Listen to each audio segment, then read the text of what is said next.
Hello everyone. Today I am presenting a case series in MSK ultrasound of shoulder. Ultrasound is a fantastic imaging modality which provides excellent information about the soft tissues of shoulder, particularly the rotator cuff tendons. Ultrasound is a reliable, cost-effective imaging modality which allows dynamic evaluation of structures, and it also has resolution higher than MRI. So here I am presenting my experience with MSK ultrasound. My first case is of a 55-year-old female who presented with complaints of pain and restricted movements of right shoulder. She was also a known case of diabetes mellitus. High-resolution ultrasound of shoulder revealed diffusely thickened, reduced echogenicity supraspinatus tendon, suggestive of tendinosis. However, in addition to this, she also had a linear anechoic defect within the substance of the tendon, suggestive of intrasubstance tear. The patient was given conservative treatment with graded physiotherapy. Graded physiotherapy was important, otherwise her tear would have aggravated. So this treatment she responded well. So in this case, in addition to the finding of tendinosis, the diagnosis of intrasubstance tear was very important. The second case is an interesting case. He was a 24-year-old male presenting with complaints of acute onset pain and severe restricted movements of right shoulder since 1 week. However, there was no history of trauma. USG shoulder revealed multiple linear echogenic non-shadowing calcifications along the articular surface of supraspinatus tendon, which were also encroaching over the subacromial subdeltoid bursa. So, the USG diagnosis of calcific tendinitis type 2 was made. Calcific tendinitis can be divided into three types. In type 1, there are soft flowing calcifications which do not cast any shadows, suggesting that these are soft calcifications. In type 2, there are multiple tiny calcifications.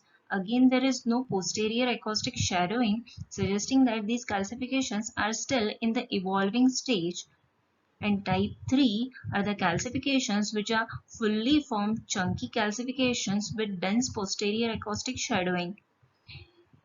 In type 1 and type 2, ultrasound guided barbotage of these calcifications is a very effective line of treatment. My third case is of a 45-year-old male reporter who presented with history of trauma to right shoulder about 2 days back with severe pain and restricted movements. There was suspicion of avulsion injury of greater tuberosity on X-ray, for which he was referred for ultrasound. Ultrasound shoulder nicely revealed the avulsion injury of supraspinatus tendon with separation of approximately 1.2 cm osseous fragment with a gap of approximately 3 mm from the greater tuberosity. The supraspinatus tendon itself was normal with no evidence of tear. So, almost the complete information which is necessary from the management point of view was obtained with ultrasound. My fifth case is of a 46-year-old female who presented with severe pain and restricted movements of right shoulder. There was also history of trauma. Ultrasound shoulder revealed a small full-thickness tear of supraspinatus tendon measuring approximately 0.7 centimeters mediolaterally and 0.9 centimeters in anteroposterior dimensions. So this was a very small full-thickness tear which otherwise would have been easily missed by MRI. Ultrasound, because of its high resolution, is capable of detecting very small, partial as well as full thickness tears which otherwise would have been difficult to diagnose with MRI. Sixth case again is of a 45-year-old female with pain and restricted movements of left shoulder. She had a very severe pain and was not able to elevate her shoulder. USG revealed a very small partial thickness bursal surface tear of supraspinatus tendon involving approximately one-third of the tendon thickness. So, with the help of ultrasound, it was possible to diagnose a small partial thickness tear, and it is also possible to diagnose what is the thickness, how much of the thickness of the tendon is involved, as it is important from the management point of view. This is a 46-year-old female with history of trauma to right shoulder around 1.5 years back. She neglected the injury, visited the orthopedic surgeon but didn't follow, and now presented with severe loss of overhead abduction. So much so that she has to elevate her hand with the help of other hand.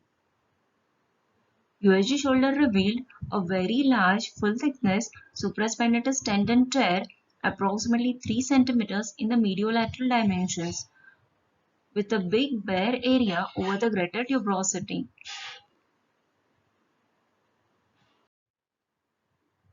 Another patient with a large full thickness supraspinatus tendon tear.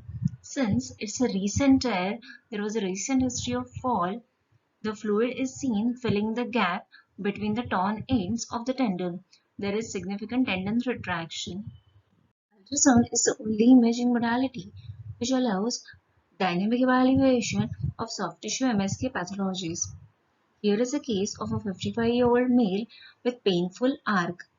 On the left side, there is an image of thickened right supraspinatus tendon with overlying thickened SASD bursa. On the right side is the dynamic image, the image obtained with the patient's arm in abduction, and we can clearly see subacromial impingement with pulling of the SASD bursa. Here is another interesting case. This was a 45-year-old male laborer with recent history of trauma to left shoulder with severe pain and restricted movements. I did his scan. His supraspinatus tendon was completely normal. Orthopedic surgeon was in fact suspecting some pathology with the supraspinatus tendon, but the supraspinatus tendon looked perfectly normal.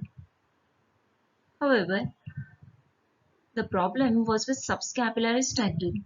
The subscapularis tendon was diffusely bulky, heterogeneous, and was in fact retracted with intratendinous fluid clefts within.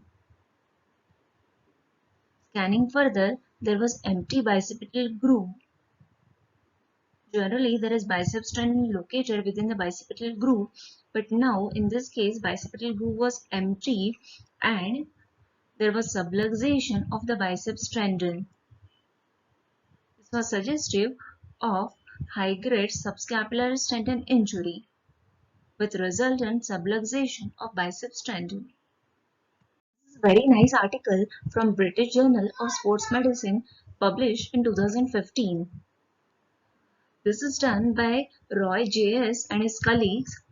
They did a systematic review and meta-analysis of all the articles comparing the diagnostic accuracy of ultrasonography, MRI, and MR arthrography in characterization of rotator cuff disorders. What they came across was for full thickness tests, the sensitivity, specificity, positive as well as negative likelihood ratio of ultrasound and MRI was almost comparable, whereas MR arthrography was slightly more specific for diagnosing full thickness tests. For partial thickness tests and tendinopathy also, both ultrasound and MRI had equal sensitivity, specificity, positive and negative likelihood ratios, while MR arthrography was more sensitive for diagnosing the partial thickness tests.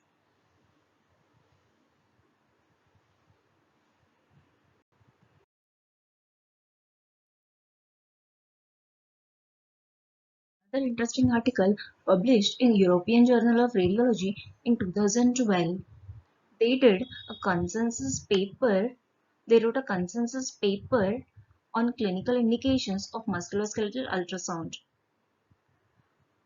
They divided the indications into 4 grades. In grade 0, ultrasound is not indicated. Grade 1 means ultrasound is indicated if other imaging techniques are not appropriate. For example, patient may be claustrophobic, or he has a pacemaker, or he has an implant because of which MRI is not possible. Grade 2 is ultrasound gives information equivalent to other imaging investigations. However, other imaging investigations might provide significant information. Whereas in grade 3, ultrasound is the first choice level technique and other investigations rarely provide more information. Clinical indications where UHG shoulder is highly recommended, that is the strength of recommendation level is 3. That is ultrasound is first choice level technique and other techniques rarely provide additional information. These indications include SSD bursitis as well as subcoracoid bursitis, full thickness rotator cuff tears, calcific tendinitis, long head of biceps rupture, long head of biceps tendon dislocation, septic arthritis. Whereas for partial thickness tears, there is grade 2 recommendation.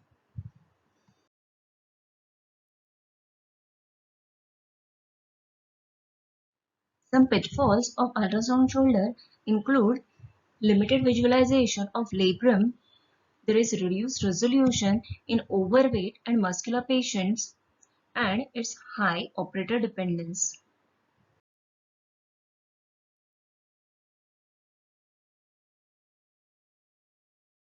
So to conclude, high resolution musculoskeletal ultrasound is a reliable, cost-effective, problem-solving tool for diagnosing soft tissue MSK pathologies.